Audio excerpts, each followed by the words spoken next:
There's another way of looking at it, and that is, who are you influencing? And that really is it. For instance, when we first started Granite Rock, we had delusions that we were going to be one of the big boys in the block. Certainly that has not happened. We've got over 2.5 million visitors since we opened the doors, which is nothing to slouch about.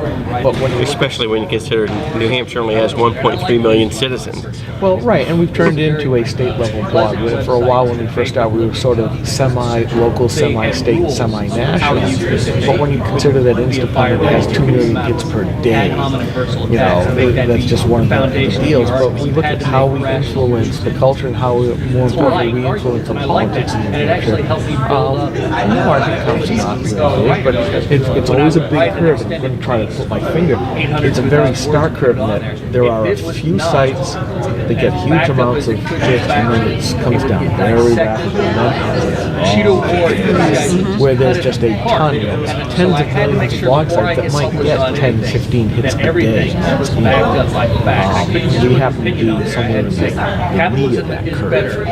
It's kind of nice, but you're right, as you were starting to say, rudely cut you. No, I was just going to say that, and to your point, one of the breakout sessions I was in yesterday was how young conservatives are changing things. And the story from Katie Pavlich is pretty compelling. Here's a 24-year-old young girl out of college, and latched on to Fast and Furious while no one was interested in it. And look at what a story that's become. And so the thinking that you have to be big or you have to have a lot of money to make a difference is just not the case in the new media. Well, she kind of writes for somewhat of a large blog too, Town Hall. Right. That kind of helps. At least people can recognize the name. But you're right. It is a meritocracy. Government didn't build this. I haven't written about it. There's so much to write about, and I haven't had a chance. But when President Obama said, the government built the internet so that companies could make money on it. No. Government built everything according to Obama.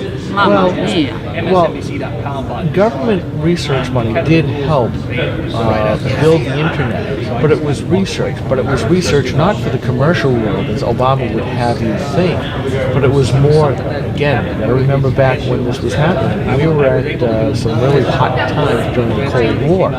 And my old telephone systems, I'm going to go all techie on it here, are generally point-to-point, from Chicago to Washington, D.C., or from Chicago to L.A. It's one connection, maybe several different splices, but it's one connection. Right. But if you take out something in the middle, you've lost that connection. So they came up with this idea of sending little packets of information all over the place with lots of nodes in this network. At the time, we had the most advanced network in the world. If you take out a few strategic places, you've ruined everything. Well, this whole idea of little tiny packets, instead of this long and big voice, little packets being thrown all over the place. And a network that understood that if I lose part of it here, I can reroute my traffic to go here. That's right. That was done by a combination of university researchers under the auspices of DARPA, the Defense Department's Advanced Research Agency. The real eggheads. That's right. And high risk, high payoff technologies. Correct. And this one paid off real big, and then it grew from being part of the DoD kind of area, and the colleges and the universities started expanding, and all of a sudden businesses started flocking onto it in the early 80s, and now we have what we have. And of course, the government wants to come along and tax it all. Of course. Regulate it. Like any successful endeavor. Right. But it has been, I would say, one of the most life-changing things that American technology has done, because how many of us could even function nowadays without the internet? And as I was talking about with Lester, all-American blogger, coming down from New Hampshire going into a bigger city, I lived in Boston for 8 years. But that was when cell phones were just starting to become something. Now I'm walking around, watching everybody around here walking around. They're looking at their phone, they're texting, they're surfing, they're even talking on their phone. You never did that before. everything's online. And you're right, there's always a place for the little guy. You will have your constituents, you will have your readership, you will have your viewers, and you'll be able to take care of them as you guys are learning all this stuff. So it's always nice to be the big dog. Michelle Malkin, $1.5 million. Right, but she wasn't always that way. I mean, when she started out, it was small for her too, and isn't that what America's all about? Actually, she kind of started off pretty big. She was a very well-known journalist before she migrated to the blogosphere by herself. Right. But she was one who instantly got credibility. It still happens from time to time, but it's hard to break in because it has become commercialized. But in what you're trying to do in getting elected, and Gary, I know that I haven't quite figured out what it is you're planning on doing with this new knowledge, but it will be something since you're a double E. Right. Well, I mean, so I do still sit on the school budget committee, and I am very active in our school board meeting. I stand up and talk in public participation in just about every meeting about some subject. And I mean, this is a way to be more effective. I'm obviously not. The problem is you get labeled as somebody who's conservative or somebody who wants to tear down the school system, and you will get marginalized. And so the idea is to be constructive in your suggestions and to lead the horse to water, so to speak. And so I think that's what I've learned here. Is how to be effective that way. Yeah, and that's something that you can be. And again, now we go back to the culture because there is the technology. It's how you use the technology, but it still comes down to the basic idea of how is it that I'm going to use that technology? What is it I'm trying to get across? And certainly the meme that the left has done is that there's only one answer, and that's government education. And it's a tough road to hoe because there's such entrenched bureaucracies and entrenched money interests and it's hard to change when you look at things like Khan Academy and universities doing massively parallel but individual courses nowadays. Sure. That's the future of where we're going to. And I think the unions are going to be found out to be nothing more than buckyballs. I have 4 sons, 3 of which use Khan Academy, at home. 2 of which use a site called Extra Math. Again, it's a free site for math facts. And so those kind of things are tools that the public school system is yet to embrace. And it's unfortunate because you could really build a program on something that's low cost, highly effective, and allow the teacher to be a true professional in taking their classroom to the next level rather than worrying so much about the minimum standard. That takes too much work.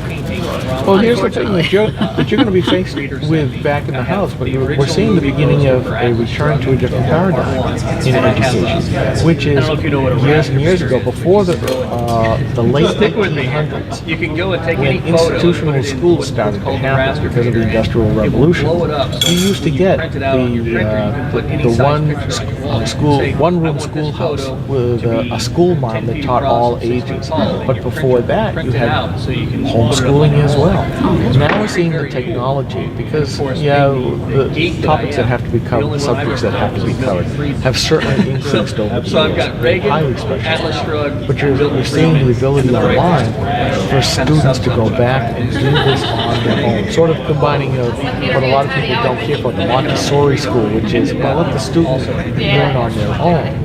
But this is more of a directed learning that can happen online. And now, how is that going to affect the government schools? I mean, they're going to be kicking and fighting in this, just like any other corporation where some competition is coming into their They want to marketplace. keep their territory. But they don't want to phrase it as competition into their marketplace. Because it's education. And they know best. They know how to do it. Yes, So don't step on toes and try to do it yourself. Healthcare special, education special. Well, I'm waiting for them to say, food special and air is special. Well, I shouldn't say water because they're already coming after that. That's right, Big time. sustainability. Oh yes, the Water Sustainability Committee. That stuff is just so scary. And you've done some great writing on that. Yeah, Well, we're starting. We're starting. I mean, We're- your blog is daily reading for me. I'm one of your couple of million hits, but I can tell you Well, that thank you. there's no place that you can get. the bottom line is, especially in this new media, and I think a couple of these breakout sessions covered this, and you know it well because you run a blog site, is you're not the National Review type articles. You don't have 3 or 4 pages to develop a thought. You've really got to get to the crux of an issue, get to it quickly, because the folks that are skipping around the internet looking for news, they want just the facts, man. You know, they want it quickly, and they don't have the patience to read through 3-4 pages unless they're really in depth on something. Oh, that means, you know, I have a big problem in that I write long. And You're a little longer than Steve, but I'm more longer than Steve. I'm trying to practice to write a little bit shorter, but it takes a bit. It's not easy for me to write short. It really isn't. I did a podcast a few years ago called Blog. So I think one of the best things I've learned all week has been here, side conversations with Jane and learning more about her. You know, I'm looking forward to her campaign and winning and putting somebody like her in the House. We need more like her. and I think that's a lot of what we're trying to do here, that our AFP is trying to do, is say we can control our future, but we have to get activated. I mean, this is something that you and I talked about in your online series, to which I'm once again late putting up more of that interview. Are you right? You're doing plenty. Yeah, the problem is I'm trying to do too much, I think, at times. But, you know, one of your things is that you want to get people politically active, not so much that they run for office or that they help out in campaigns, but they're at least aware of what the issues are and can vote intelligently. That's a big hill to climb. You're talking something 10 times higher than Mount Everest in a lot of cases than we talked about. But I don't know. these are some of the ways that you can reach out that, okay, I can absorb it on my time. I don't have to go to a place. I don't have to listen to a certain set of speakers for X amount of time. I can take this in big drops or little drops, depending on what I want. Right.